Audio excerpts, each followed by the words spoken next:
Imagine holding a small piece of gold in your hand. It looks simple yet strangely powerful.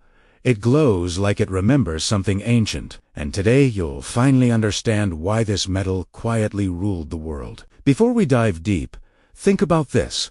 How can one shiny metal control empires, push nations into action, and even decide who becomes rich or forgotten? And why did people trust it more than their own kings? The story begins thousands of years ago. Markets were chaotic, with shells and grains being traded. Trust was fragile, and deals collapsed easily. And people desperately needed something everyone respected. Then gold appeared like a miracle, rare enough to be valuable, yet common enough to be found, soft enough to shape but impossible to destroy, and instantly it felt like the universe itself stamped approval on it. But here's the microhook. If gold was just a metal, why did people treat it like destiny? Why did it feel alive in their hands? And how did it quietly become the universal language of wealth? Think about this moment in history. Traders in ancient Mesopotamia realizing gold didn't tear, rust or fade. Merchants in Egypt weighing it like treasure. And everyone sensing this metal had a soul of permanence. Egypt took it to another level.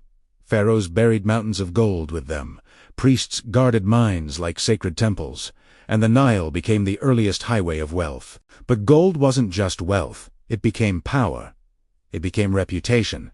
And it became the invisible shield that separated rulers from the rest of humanity. Here's a twist. Long before banks existed, people were already treating gold like the first real currency, storing it in hidden chambers, engraving marks to verify purity, and using it to buy influence instead of things. And here's the cliffhanger.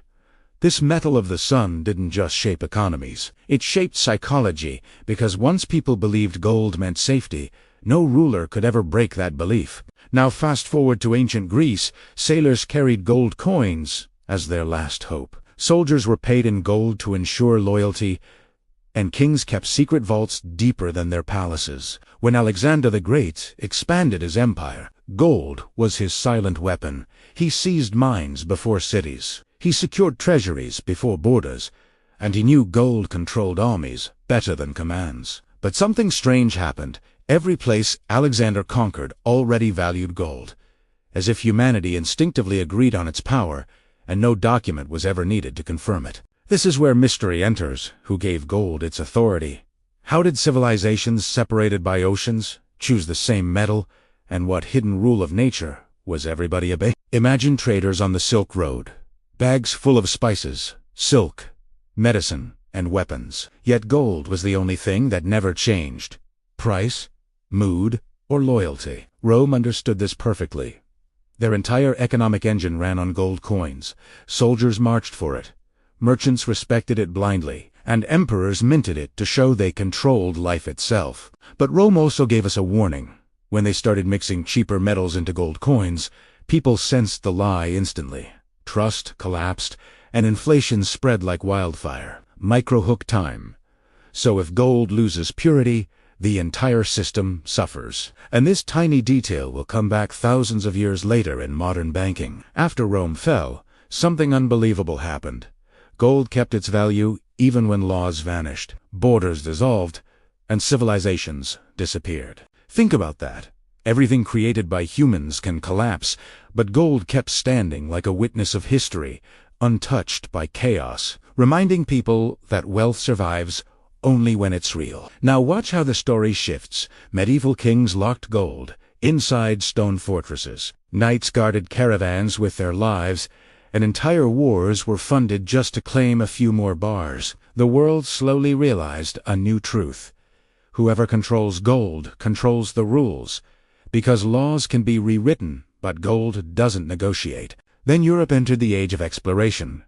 Ships sailed into unknown oceans, not just for spices, but for gold. And every discovery, every conflict, every colony pointed back to this glowing metal. The Spanish conquest of the Americas changed everything. Mountains of gold were taken. Kingdoms grew rich overnight, and the global balance of power shifted with terrifying speed. But here's the twist. Even with all the gold they stole, Spain still collapsed, proving gold is powerful only when managed, respected, and strategically used. At this point in history, something important was happening. countries began storing gold in vaults, treating it like an anchor that held their currencies in place. And this led to the first version of the gold standard. Every piece of paper money had to represent real gold in storage, like a promise that couldn't be broken. This system changed global finance. Banks suddenly needed real discipline. Governments couldn't print money freely, and trust became tied to physical gold, not political speeches. Microhook. But if this system was perfect, why did the world eventually abandon it? And what truth was too uncomfortable for governments to admit? Before we reach that answer, picture the 1800s, railroads booming, factories exploding with progress, and nations racing to gather as much gold as possible to stay relevant. The United States entered the game, discovering gold in California, attracting millions of dreamers, and injecting new life into the American economy. Meanwhile, Europe tightened its grip. The UK built the most powerful gold-backed currency, the British pound, respected globally as the king of money. But powering this system wasn't easy. Gold was limited, extraction was risky, and even small shortages could slow down entire economies. And then came the first global shock. World War I erupted. Governments panicked, and suddenly they printed more money than they had gold to support. This broke the system. Quietly, inflation rose. Trust weakened, and people started questioning whether paper money was truly backed by anything. With fear rising, countries temporarily suspended the gold standard, promising to return to it. But deep down they knew something irreversible had started. Microhook. If governments could pause the rules whenever convenient, was the gold standard ever truly real? Or just a beautifully packaged illusion? The world tried to fix things. New rules, new structures, new promises, but none of them could erase the damage caused by the war. Then came the Great Depression. Banks collapsed, markets fell apart, and people rushed to convert their paper money into physical gold before the system died. Governments realized the truth. Gold-backed currency protected citizens, not governments, so they changed the rules to protect themselves. The United States made a shocking move. President Roosevelt made it illegal for citizens to own large amounts of gold, forcing everyone to exchange it for paper money. Imagine the frustration. People holding real value were forced to trade it for promises, while the government quietly collected massive amounts of gold. This gave America more gold than any nation in history, allowing them to control the next chapter of global finance. And then came World War II, destruction everywhere. Economies broken, and countries desperate for stability. The world needed a new system, something strong, believable, and simple enough for everyone to trust again. That's when the Bretton Woods Agreement was created. The US dollar became the world's main currency, and it was backed by gold stored in American vaults. For the first time in history, global money depended on one country, SA gold supply, giving the US incredible financial power. Microhook. But what happens when the most powerful country realizes it can break the rules and no one can stop it? Over the next decades, the US spent more money than it had gold to support wars. Programs, expansions, everything was funded by printing. Other countries saw the problem. They noticed the US was promising more gold than it actually had, and they started demanding physical gold in return. France made the boldest move, sending a warship to the US to pick up gold bars in exchange for dollars, exposing the weakness of the system. The US panicked. If everyone asked for gold, the vaults would empty, and the entire global economy would collapse instantly. And then it happened. In 1971, President Nixon announced the U.S. would no longer exchange dollars for gold, ending the gold standard completely. The world was shocked. Suddenly, money wasn't backed by anything physical. It was backed only by trust, belief, and government decisions. But here's the mystery. Gold didn't lose value after the system ended. It became even more powerful, almost as if it was finally free. People rushed to buy it. Investors, families, banks, and even governments started hoarding gold like a secret survival tool. Why? Because gold wasn't tied to politics anymore. It wasn't controlled by rules. And its value came from thousands of years of human psychology. Microhook. So, if gold still holds power, even without a system, what truly gives it value? And what hidden truth have we ignored for centuries? The answer lies in human history. Every civilization, every empire, Every culture trusted gold without hesitation, long before science or economics existed. Gold became universal because it tapped into something deeper, a sense of permanence, beauty, rarity, and emotional security that no other metal delivered. Even today, when currencies rise and fall, when markets shift like weather, gold stays calm, stable, and eerily consistent. Central banks secretly buy it, despite promoting digital payments, modern finance, and economic growth. They still store trillions worth of gold underground. It's almost ironic.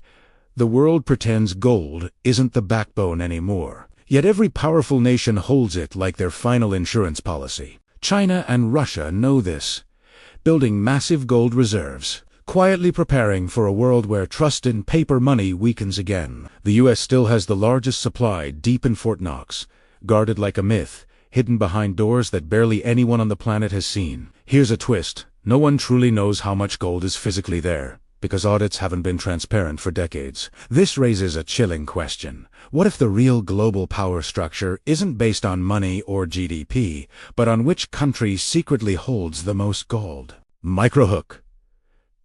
Stay with me, because the next part connects ancient kings, modern banks, and a truth hidden in plain sight. Throughout history, those who controlled gold didn't just control wealth. They controlled narratives, decisions, and the direction of society. Today, the same pattern continues, but now it's done quietly, through institutions, vaults, and strategic reserves. Gold is no longer a currency, but it has become something more powerful, a silent backup system for humanity's financial future. Think about it. In every crisis, from recessions to wars to inflation spikes, gold becomes the safe zone people run to. Even digital investors, crypto enthusiasts, and modern economists still mention gold as the ultimate hedge. This proves one thing. Gold didn't lose relevance. It simply changed roles, transforming from currency to the backbone of financial security. Microhook.